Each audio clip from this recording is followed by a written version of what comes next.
Gannaaw moo ngi naaw di doga yegg si sama doom nanga njàng bi way nan ko wayal sa doom bu màggee ñëw yettal naa liir liiroo bu ñëwee jàngal ko raam liiroo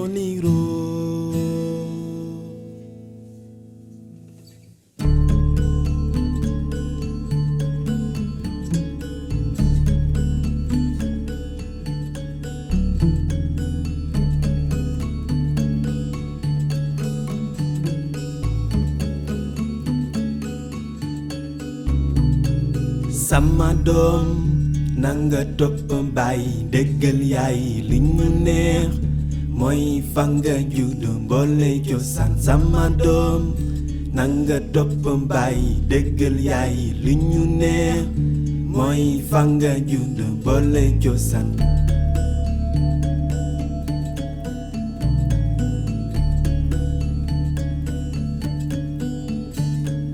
yettal naa liiroo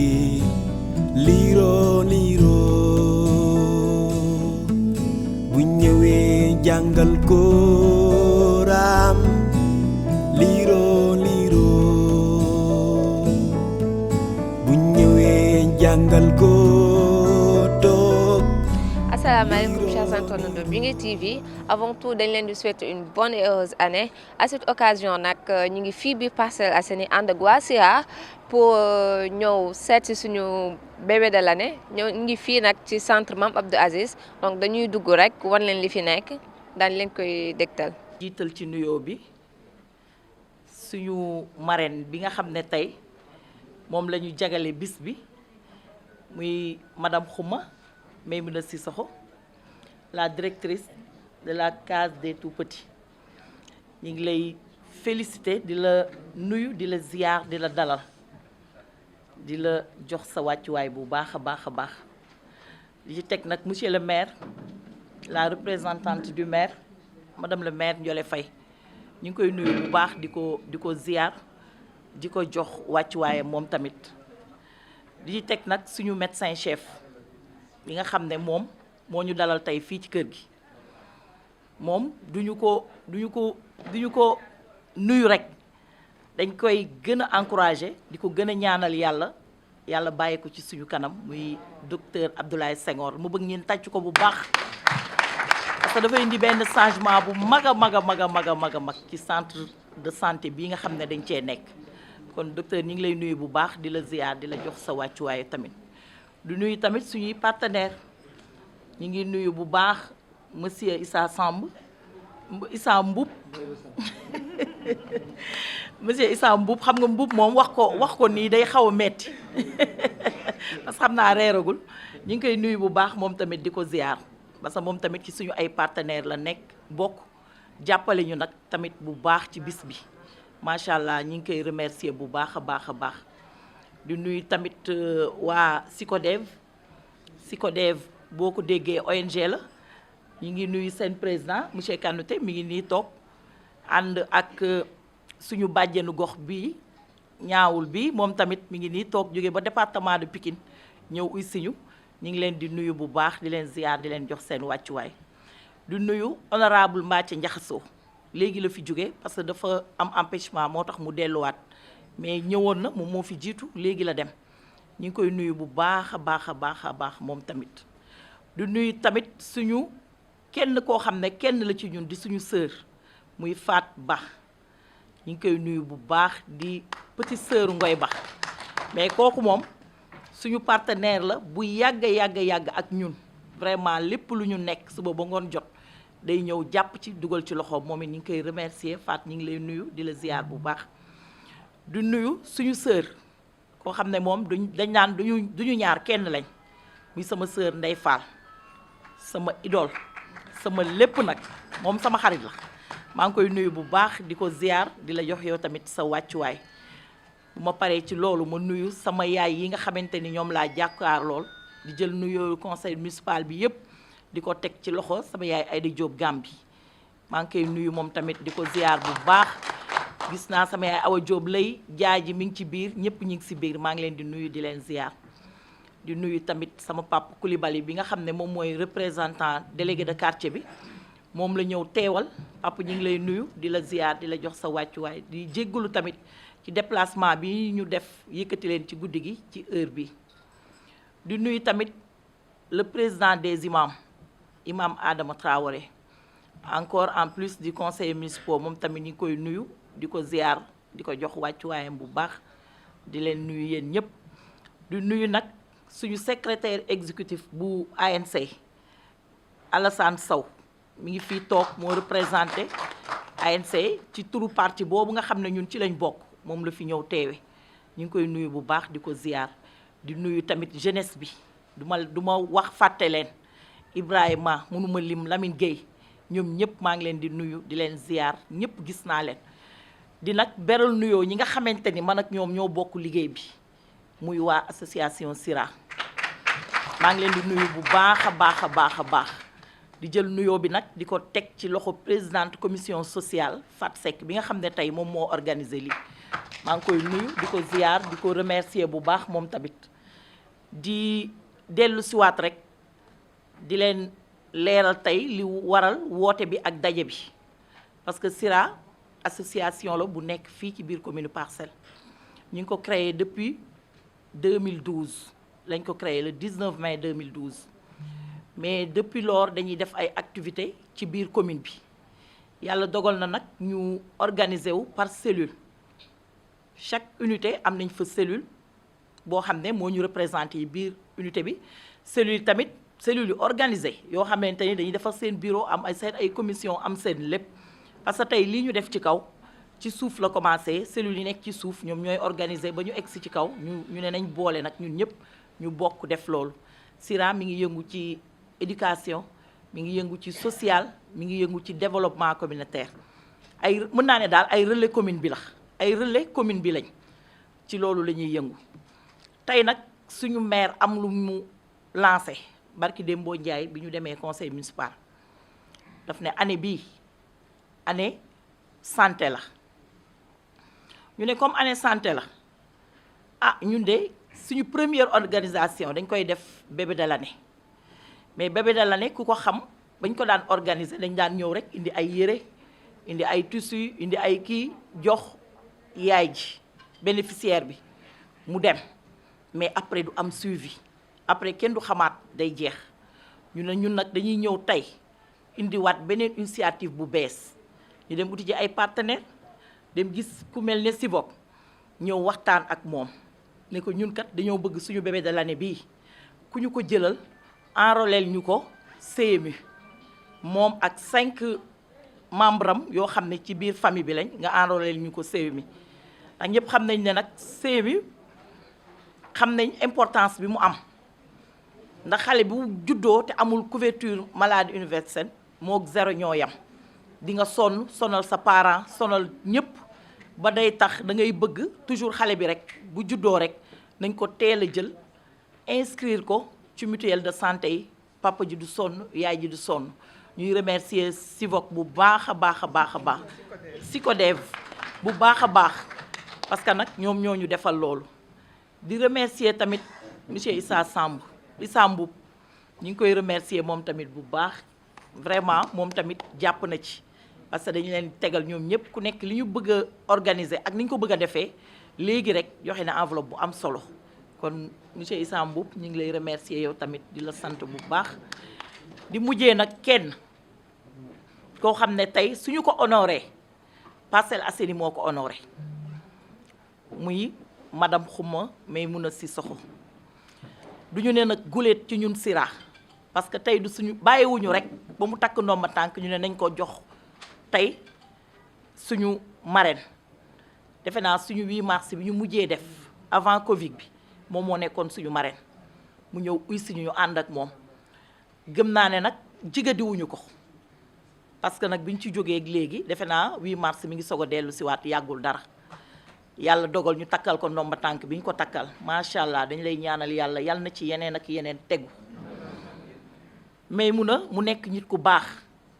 nekk nit ku bëgg population bi nekk nit ku oyof nit ku bëgg monsieur le maire Moussa Sy moo tax lépp lu ñuy def rek dañ ko ci bàyyi xel moo tax bés bii tey ñu yëkkati ko teg ko ci sa loxo ne la benn marraine la ñuy ut muy Maimouna Sissoko jël ko def ko suñu marraine mu nekk suñu marraine jour bi di marraine bébé bi à vie nag loolu lañ ci bëgg. beneen bi ci des muy monsieur le maire Moussa Sy ñun dootuñu waxati ci moom parce que moom suñu partenaire stratégie la ci lépp nag lu ñu mën a dugg ci commune bi ak lu mu mënti doon rek jàppale nañu ci may nañu ci doole may nañu ci loxo conseiller nañu ci tey jii sànq ba léegi mi ngi woote dañu am benn organisation bu ñuy def port te mënul tardé defoon na ne sax heure bi dina ko fekk loolu moo tax mu yewal madame le maire pour mu représenter ko kon moom it dañ koy sant di ko gërëm di ko remercier bu baax di remercier partenaires yi nga xam ni ñëpp jàpp nañ ci ñëpp bàyyiwuñu kenn ñu ngi leen di remercier nag suñu ay bàjjenu gox di jël remerciement bi di ko teg ci loxo présidente bi muy Badiane Kani Touré. Badiane Kani Touré ñu ngi lay remercier bu baax ci sa liggéey ci commune bi ci sa liggéey ci askan bi ndax bàjjenu gox nag nee naa képp kuy fayeeku ku salaire rek bàjjenu gox moo la ci waroon a jiitu parce que coono bi ngeen di daj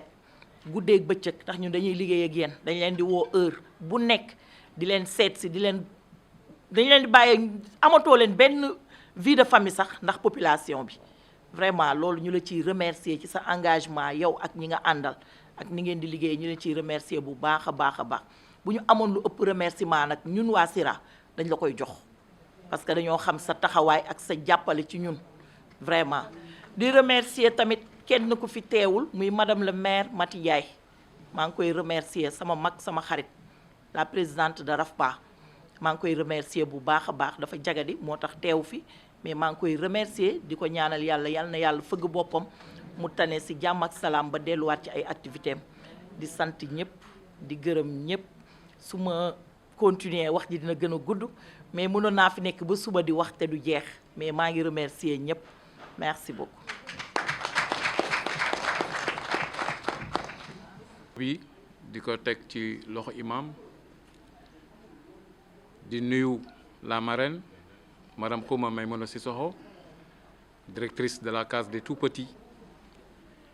di nuyu madame la représentante du maire Ya Ndiolé di nuyu madame la présidente de Sira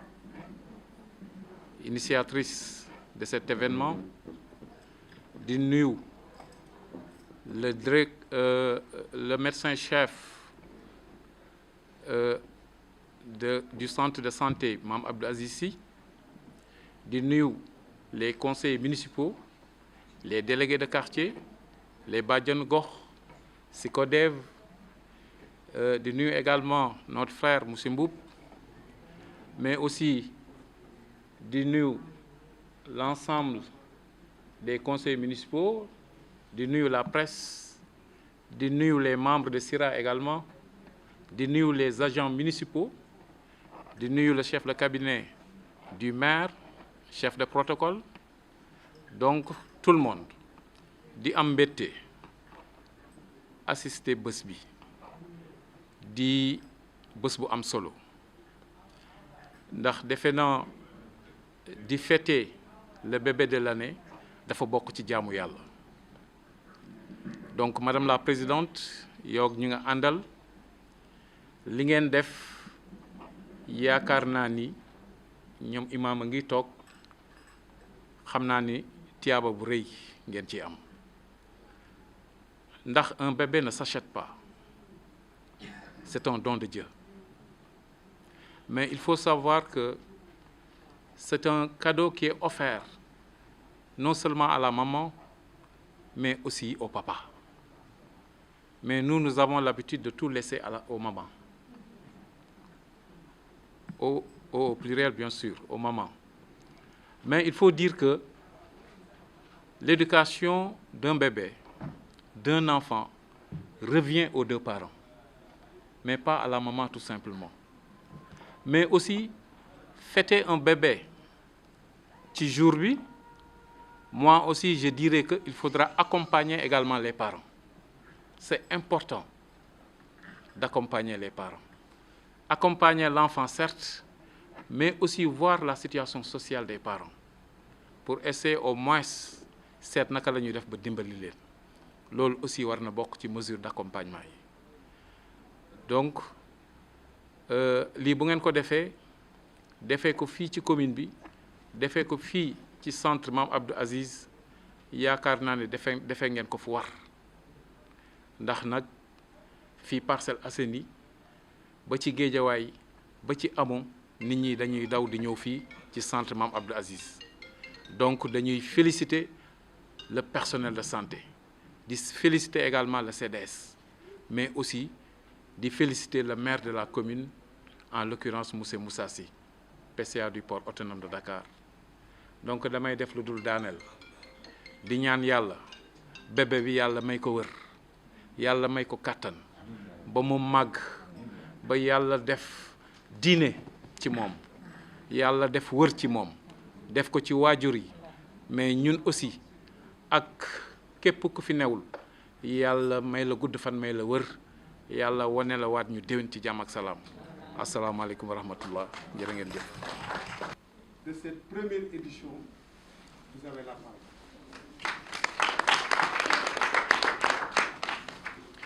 Auzu billahi mina sheytaani rajim bismillahi rahmaani rahim. Damay door ci nuyu kilifa diine yi fi teew nuyu délégué de quartier di nuyu sama yaay yi nga xam ne ñoom laa fi fekk di nuyu madame la présidente maa ngi nuyu le médecin chef di nuyu la représentante du maire di nuyu partenaire technique ak financier yi nga xam ne ñoo fi nekk Mamour Sira yëpp ak mbooloo mi nga xam ne ñoom ñoo fi teew am na nag sama yaay yoo xam ne mënuma leen bañ a tudd muy sama tante Day Fall tette ñu nekk ku baax yaatu maa ngi koy nuyu nekk ci wetu président de la république di ko liggéeyal liggéey bu am solo maa ngi nuyu sama yaay Aïda Diop Gambi xam ne sama yaayu bopp la sama yaay la sama xarit la maa ngi koy nuyu bu baax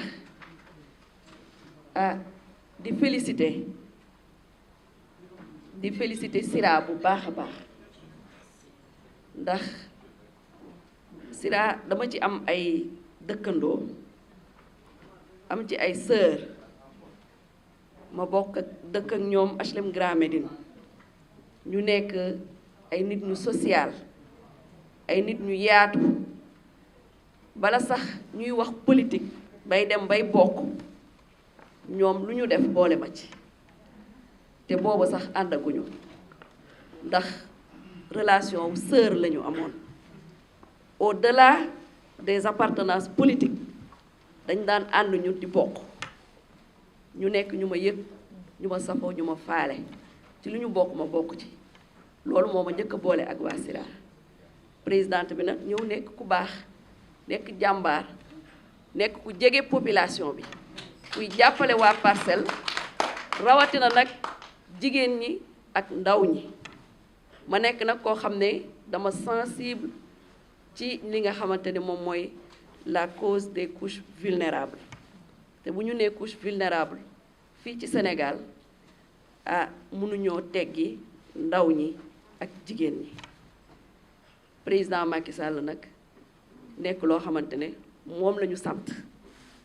jege leen population yi ubbi leen buntu yi déglu leen créer leen proximité ak ñoom loolu tamit bokk ci li nga xamante ne boole na ma ak waa Sira ndax ñoom ci loolu lañ dëkk moo tax lii bettu ma Sira def ma marraine ñàkk maa def marraine lu ñu initié man dama ciy ñëw xaaruma ci nekk marraine parce que dama ci am wàll te dafa am loo xam ne dama ko ci war a liggéey bu ma paree ci félicitation yi dama leen di remercier bu baax ndax jigéen ñi jàmbaar yi bari nañu Parcelles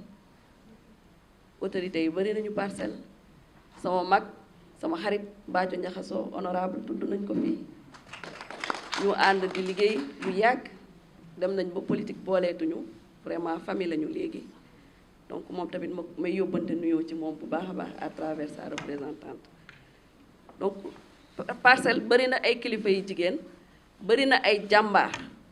ñoom ñu xool sama modeste personne jox ma parrainage bi dama koy nangu avec honneur di leen ci remercier bu baax a baax di wax ni rek ah lépp loo xamante ne ñun tamit mën nañ ko ci wàll boobu dinañ ko ci jéem incha allah comme niñ ko daan defee démb ak barki démb. xale bi dañu koy ñaanal gudd fan ñaanal ko wér ñaanal ko ay waajuram ñaanal ko mu màgg nekk mag bu am njëriñ pour réewam. ci agence bi nga xamante ne moom lay jiite mooy profiter ci occasion bi di remercier président Macky Sall bu baax a baax ci confiance bi nga xam ne placé na ko ci man. di remercier waa Parcelles ci félicitations yi ak ñaani gis naa lépp vraiment ñàkk jot moo tax ba mënuma jël yenn appels yi. mënuma rappeler ñëpp itam waaye gis naa lépp dégg naa lépp wax dëgg yàlla maa ngi leen ciy remercier bu baax a baax di remercier le maire Moussa Sy ndax kooku sama frère la politique boolewuñu jàppewuma ko sax rakk la ma jàppee te lépp loo xamante ne bokk na ci man moom sawar na ci buñ ma avant nomination bi buñ ma parrainé mi ngi sama wet lu ma xewlee bu ñëwul itam dina yëkkati téléphone am woo ma bu ñu ma nommé woo na ma message na ma bind na ma lettre de félicitation yónnee ma ko bi may def passation de service moo fa jiitu donc kooku dama koy gërëm di ko sant mënuma toog ci booloo bi toll nii te duma ko wax. di wax ni rek agence nationale de la petite enfance am nañu benn programme boo xam ne programme de parrainage pour bébé la. déjà bébé bi dinaa ko ci inscrire wax naa ko ki nga xamante ne moom moo yor santé ak nutrition wu agence bi dinañ ko ci parrainer ubbil ko benn compte parce que c'est un programme boo xam ne ñu ngi koy def en partenariat avec Poste Finance dinañ ko fa ubbil un compte bloqué am somme buñ ko fa versel gardel ko ba muy am 18 ans incha allah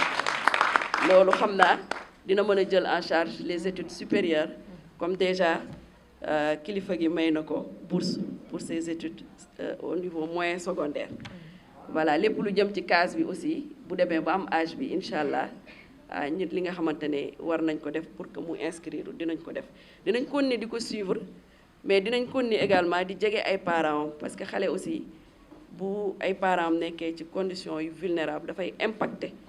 ci produit yi lu muy mën a produire en milieu scolaire ci cursus am mun na ci feeñ donc ni ñuy suivre xale bi dinañ suivre noonu ay waajuram di ñaan yàlla kattanal leen yàlla bàyyi leen fii ba ñu mën a sàmm seen doom aar ko donc am na enveloppe bu ndaw boo xam ne indaale naa ko donc bariwul c'est pour les parents jàppalee leen ko pour premier jour yi voilà donc di gërëm ñëpp di sant ñëpp guddi na du ma guddal vraiment di remercier médecin chef ci dalal bi ak délégué de quartier bu baax a baax jërë ngeen jëf merci beaucoup. ci turam ak ci santam commencé ko par marraine bi madame Sissoko nga xam ne moom la ñu jagaleele bis bi tey teg ci tamit représentante bi nga xam ni moo fi nekkal maire bi Moussa Sy sama xarit la suma rakk la teg ci présidente association bi fàttewuma imam bi chef de quartier yi fàttewuma tamit docteur bi waaye fàttewuma conseillers yi ak conseillères yi ak ñëpp ñi nga xam ne ñoo nekk ci salle bi tey en fait Moustapha Badji mu woowoon ni ma su fekkee ni am nga jot suñu association bi bëggoon nañu am na lu ñuy organiser bébé de l'année donc soo amee jot bëggoon naa nga teewe fa man ko Moustapha man di dama am yeneen engagement mu ne ma kaay ma wax la lu tax ma bëgg nga teew fa jox ma seen vision jox ma seen mission jox ma seeni objectif ma ne ko kon bàyyi naa sama programme incha allah dinaa ñëw teew si teew naa fii présenté na ma léegi comme vice-président bu fédération du tennis man ci biir sport bi laa nekk du ma vice-président bi man maay président bi depuis 20 ans mais tamit maay président ou vice-président wu confédération africaine de tennis maay vice-président wu comité national olympique et sportif bu Sénégal donc ci kuréelu sport laa nekk su fekkee ni yaa ngi ci sport rek soo amee mbootaay bu mel nii da ngay sawar pour ñëw fi am naa beneen tànk bu tax tamit ma nekk fi di ko wax ci docteur bi parce que xaw naa cee am tuuti ay mbokk ci biir am naa sœur boo xam ni pharmacienne la am naa sœur boo xam ni dentiste la professeur Souleymane bu maag moom ñoo bokk maa topp ci moom ñoo bokk ndey ak baay donc man xam naa ni tam bu ma nekkee ci kër gi am na tànk bu ma fi taxawee ñetteelu tànk bi mooy opérateur économique la j'ai plusieurs fers au feu yoo xam ni maa ngi ciy liggéey mais am na ci benn boo xam ni moo ma gën a intéressé moo di ni dama am benn école bi am na à peu près 600 élèves ma ni su ma ñëwaatee dinaa xool bébé bi lan lay doon mu nekk jigéen am na marrainam marraine bi mi ngi case des tout petits am na loo xam ne du ma ko xëccoo ak moom parce que case des tout petits wóor na ma ne xale bi bu tolloo war a mën a dem école la muy jëkk mooy case des tout petits mais li mu mënoon a wax rek mooy ci wàllu opérateur économique boobu ma nekk sama mbokki opérateur yëpp naa leen xamal désormais ni leen am na benn association bu nekk fii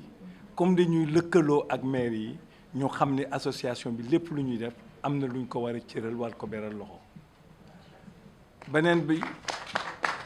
bi mooy liir bi nañu ko ñaanal yàlla defal ko mu gudd fan ay mbokkam tamit yàlla iir leen aar leen mais li ma bëggoon mooy saa yu ci directrice bi pare nga xam ni moom mi ngi def petite enfance man préscolaire ba terminal mu jox ma ko may naa ko bourse ba mu am terminal donc na jàpp ni moom bu mu juddoo léegi ba terminal ba muy amee bac am na bourse boo xam ni dërëm du ko fay looloo taxoon ma ni tey kon foog ma ñëw vraiment pour séddale leen loolu wax ni tamit seen daje bi dafa ordonné mooy lan mooy petite enfance mi ngi fi kuy defar sport mi ngi fi mutuelle de santé mi ngi fi xaw ma ndax c'était calculé ou pas mais daal je trouve que vraiment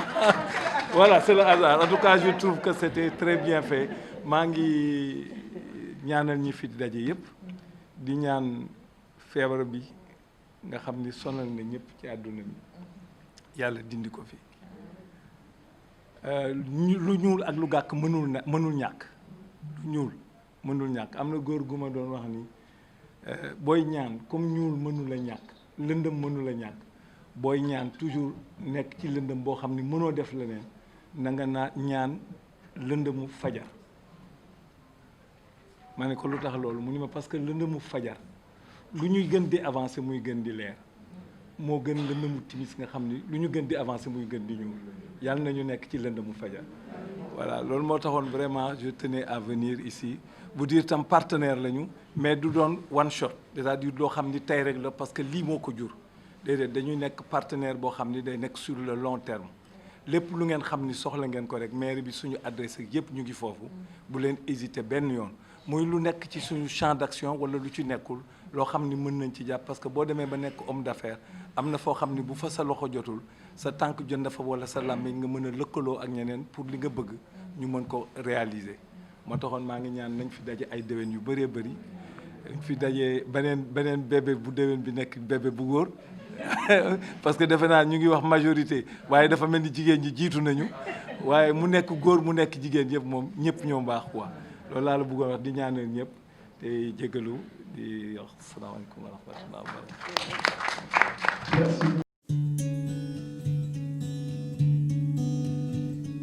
Picca naaw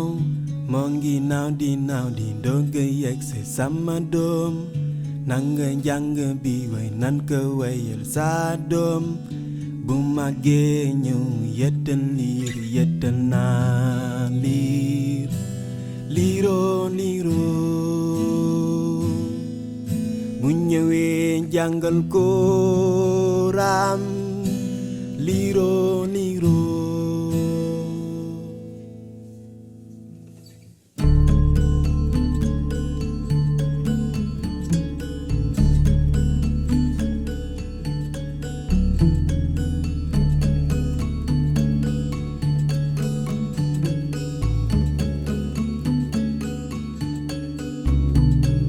sama doom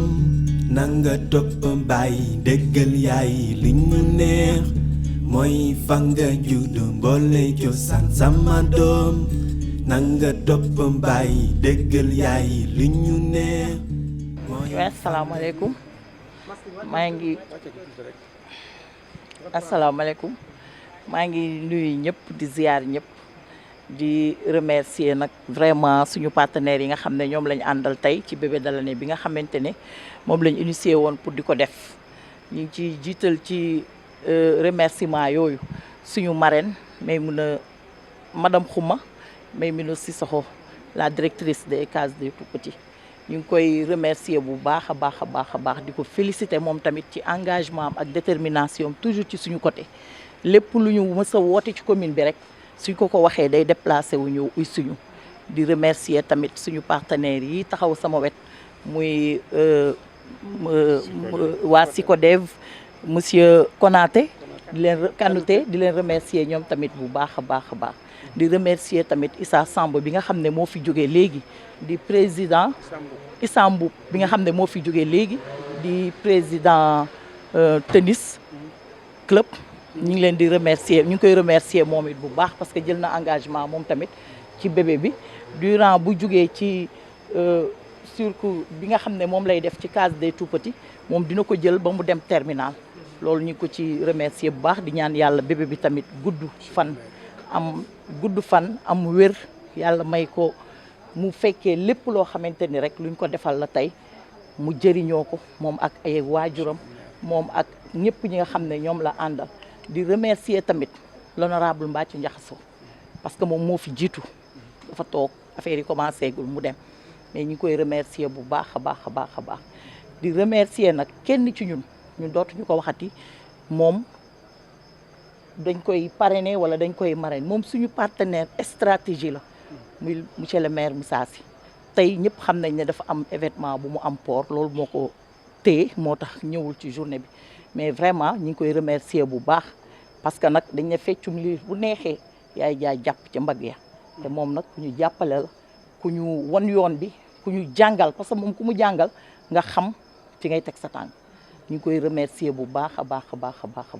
di remercier ñëpp bàyyiwuñu kenn conseil municipal yi nga xam ne dañ ñëw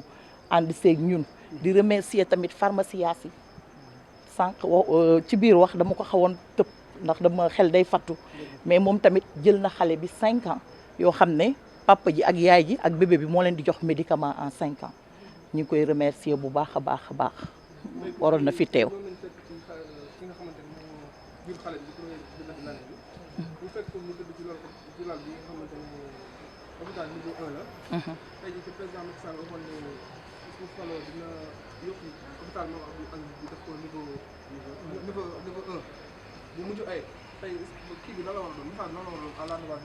waaw message bi moom dañuy gën a lancer rek ndax defe naa ne monsieur le président de la république ñu ngi koy sant moom tamit di ko gërëm ci jàppale bi nga xamante ni mi ngi ñu koy jàppale bu baax ci ñun ñi nga xamante ni dañu diriger commune Parcelles Assainies jàpp naa ne tamit dootul yàgg dara dinañ def suñu pose première pierre parce que am nañ fii benn terrain boo xam ne conseil municipal bi ci seen loxo la nekk te voté woon nañ ko ba délibéré pour tabax ko hôpital boo xamante ni macha allah kenn dootul soxlaati génn commune bi ne da ngay dem principal wala da ngay dem hôpital da ngay dem Dantec wala da ngay dem feneen lépp lu ñu soxla dinañ ko def ci biir commune bi. déjà démarré nañ pour def fi tamit benn rajo ma jàllale waale ko ci occasion ci lancé waale message bi que ne démarré nañ pour def benn rajo tamit fii parce que ñëpp xam nañ ne centre bi amul rajo dañuy génn ci biti di dem di ko uti ji maam Abdou mais vraiment ñu ngi ciy remercier monsieur le maire boole na ko ci budget bi mi ngi koy ñu ngi ciy dox démarré nañu suñu xel dal na ni daal dinañ ci avancer gëm nañ ni tamit du yàggati dara dinañ def suñu pose première pierre ci hôpital bi ba nga xam ne buñ fiy ñëwaat incha allahu rabbi dañuy ñaan yàlla recevoir tamit bébé de l'année bu commune Parcelles Assainies ci suñu hôpital.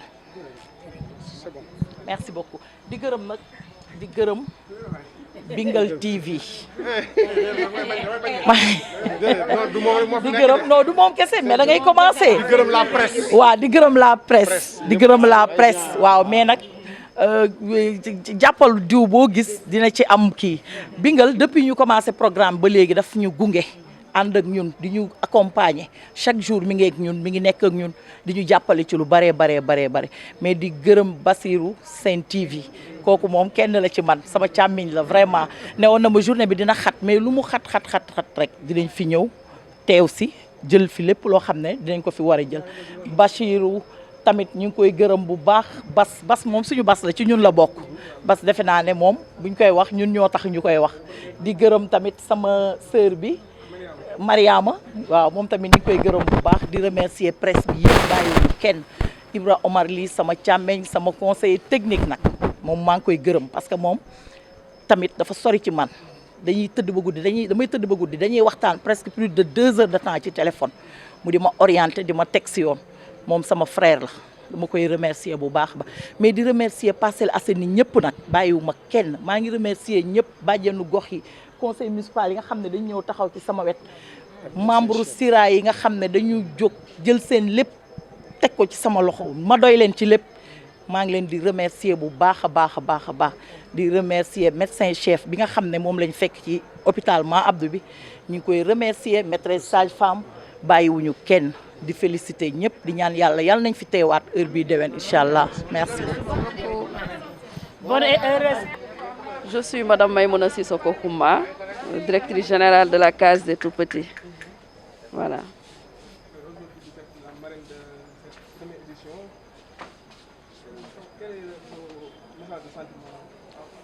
Voilà, tout d'abord, remercier l'association SIRA, les féliciter pour les actions sociales qu'ils sont en train de mener au niveau de la commune. Ce n'est pas une première, ce n'est pas une mode. Depuis quelques années, elles le font. C'est pour ça que d'ailleurs, moi, j'ai accepté de les rejoindre sur le terrain. Parce que c'est ce qu'on nous demande de faire. Il faut être proche des populations. Il faut accompagner les couches vulnérables. Et quand on parle de couches vulnérables, on pense aux enfants, on pense aux femmes. Et c'est ce que j'ai vu dans l'action de l'association SIRA. C'est pour ça que depuis quelques années, je les accompagne. Touti est une femme battante qui habite la commune et qui joue un rôle important pour l'autonomisation des femmes. Je vois les actions qu'elle est en train de mener, je la suis. Et à chaque fois de besoin, je viens les rejoindre dans ça, les accompagner, apporter ma pierre à l'édifice.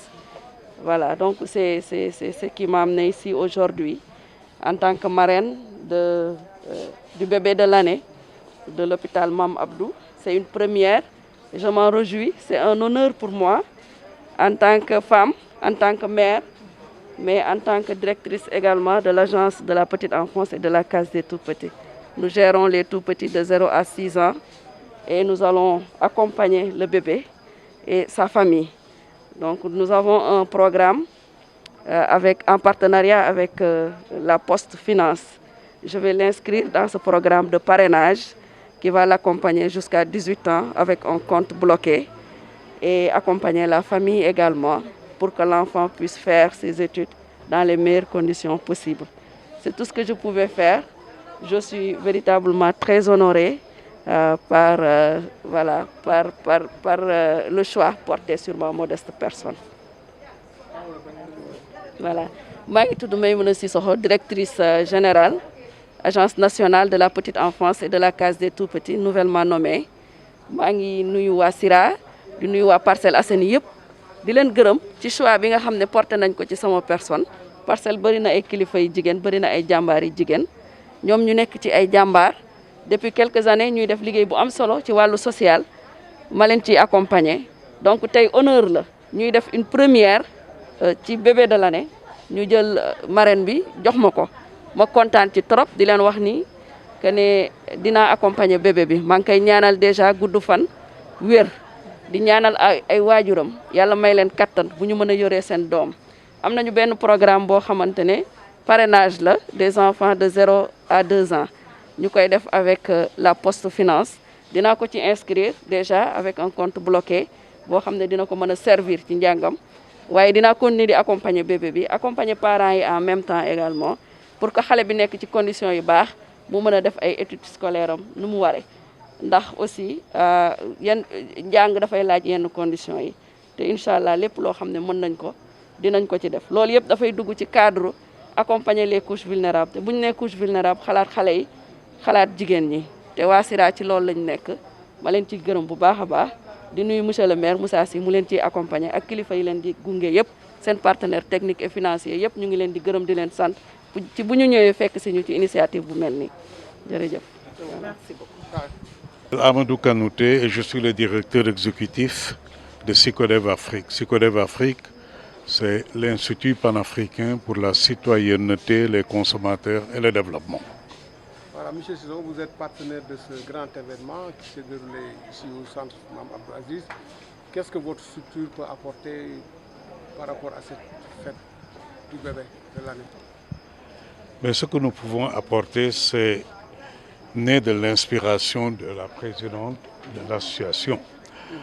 qui a dit oui, bébé de l'année, nous allons donner des cadeaux à la maman, nous allons la féliciter, mais nous souhaitons aussi que les parents du bébé de l'année soient dans les meilleures conditions pour pouvoir justement continuer à s'occuper de l'enfant. Il ne s'agit pas tout juste de lui faire des cadeaux le jour de sa naissance, il s'agit de l'accompagner. Et pour l'accompagner, il faut que ses parents soient dans de bonnes conditions. Et le premier élément d'une bonne condition, c'est évidemment de pouvoir se soigner quand on est rattrapé par la maladie. Cela arrive à tout moment et cela peut arriver à tout moment. Et puisqu'on est aux Parcelles Assainies, on parle aussi des couches vulnérables. Et c'est pourquoi SICODEV a choisi d'appuyer, de faire enrôler la maman, le papa du bébé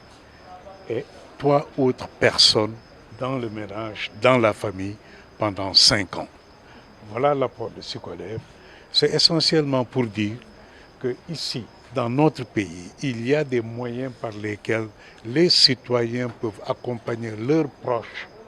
pour ne pas avoir à souffrir tout simplement parce qu'ils sont malades et qu'ils n'ont pas les moyens financiers de se soigner. C'est à travers des actions comme celle-là, c'est ce que nous appelons les mécanismes endogènes de financement de la santé. Nous-mêmes,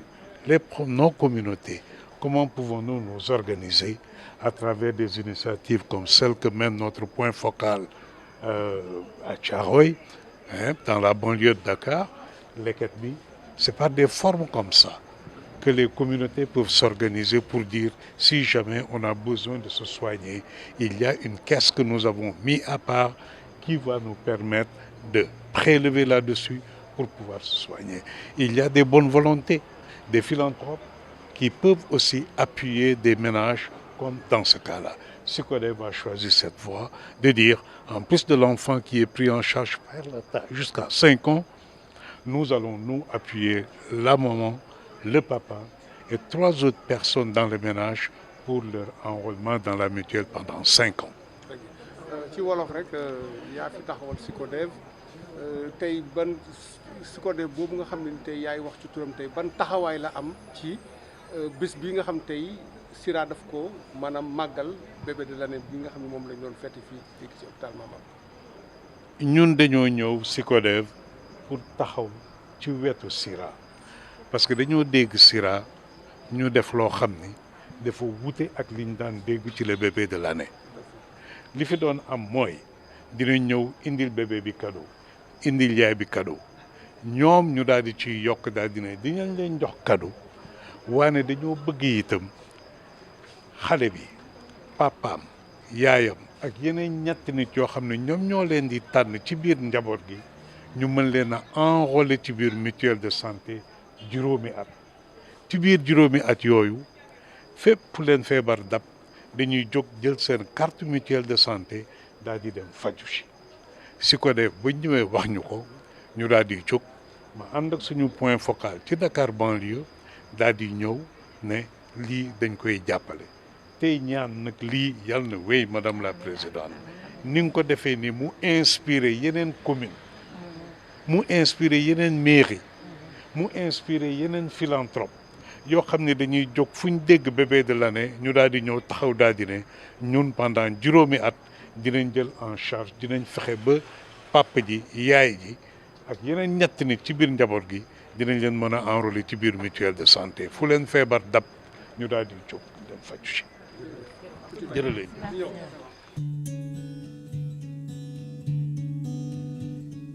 picc naaw moo ngi naaw di doog a yegsi sama doom nanga njàng bi way nan ko wayal sa doom bu màggee ñëw yettal naa liir liiroo bu ñëwee jàngal ko raam liiroo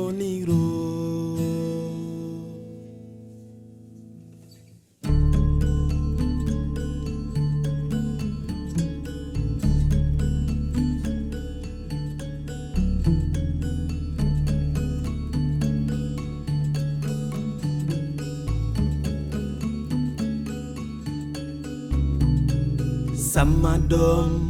nanga topp bàyyi déggal yaay li ñu neex mooy fa nga juddu mboole cosaan sama doom